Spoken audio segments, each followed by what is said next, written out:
Coucou tout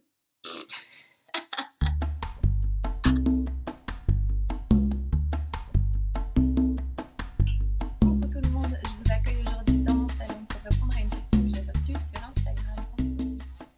Comment faire pendant les moments de tempête pour ne pas perdre la connexion à soi? J'ai envie de commencer par une bonne nouvelle. On ne peut pas perdre cette connexion à nous. C'est impossible. C'est pas une prise qui peut se débrancher. Donc ça, c'est plutôt déjà une bonne chose.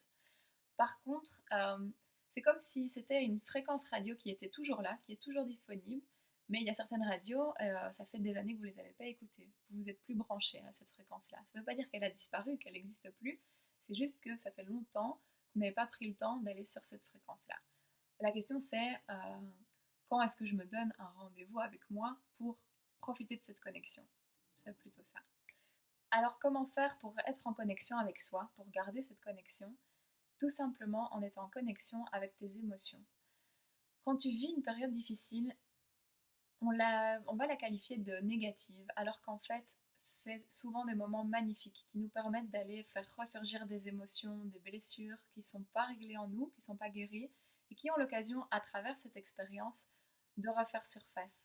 Alors si tu essayes de nager coûte que coûte à travers la vague et d'étouffer tes émotions, ce sera rebelote, ce sera reparti pour un tour à la prochaine expérience que la vie te proposera. Parce que si une émotion doit être vécue, elle va sortir.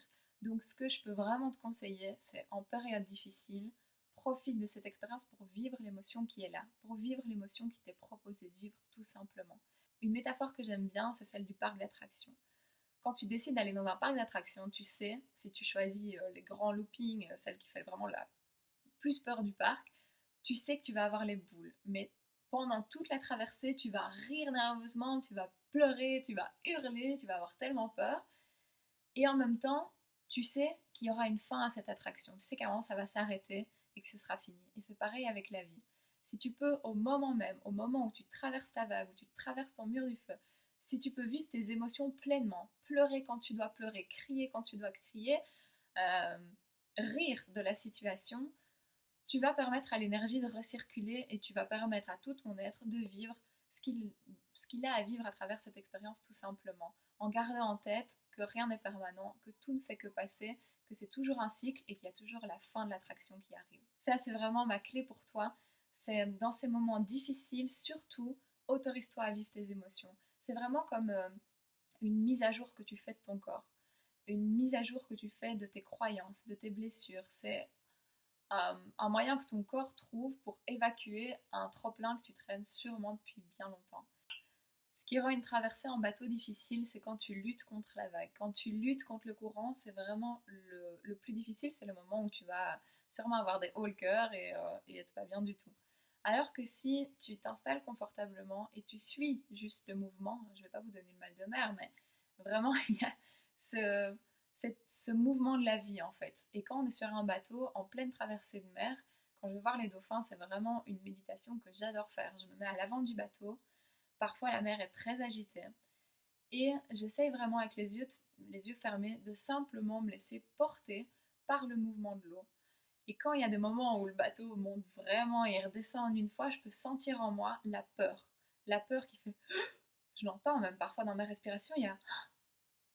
Et bien si à ce moment-là tu peux respirer, tu peux vraiment respirer, tu suis le mouvement et c'est beaucoup plus agréable et beaucoup moins énergivore que si je me cramponne à droite à gauche pour essayer d'absolument tenir bon sans lâcher prise à ce qui est en train d'arriver. C'est exactement pareil dans ta situation, dans ce que tu es en train de vivre pour le moment.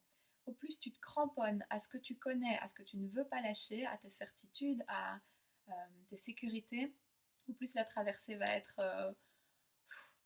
pénible. Au plus la traversée va te demander beaucoup d'énergie. Donc, ma deuxième clé pour toi aujourd'hui, c'est vraiment de t'inviter à respirer dans la vague.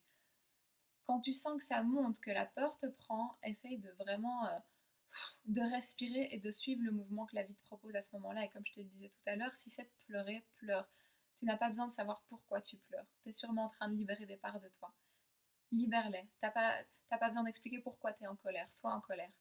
Vis l'émotion pleinement, laisse-toi porter par la vague et tu verras que ta situation, tu vas la traverser et qu'à un moment tu pourras te retourner, voir la traversée en mer que tu viens de faire, être fier de toi et comprendre ce que ça t'a permis de vivre, ce que ça t'a permis de libérer en toi. Tout ça, c'est une libération. Tu peux déjà célébrer, tu peux déjà être heureux parce que ce que tu es en train de vivre, c'est une libération pour toi.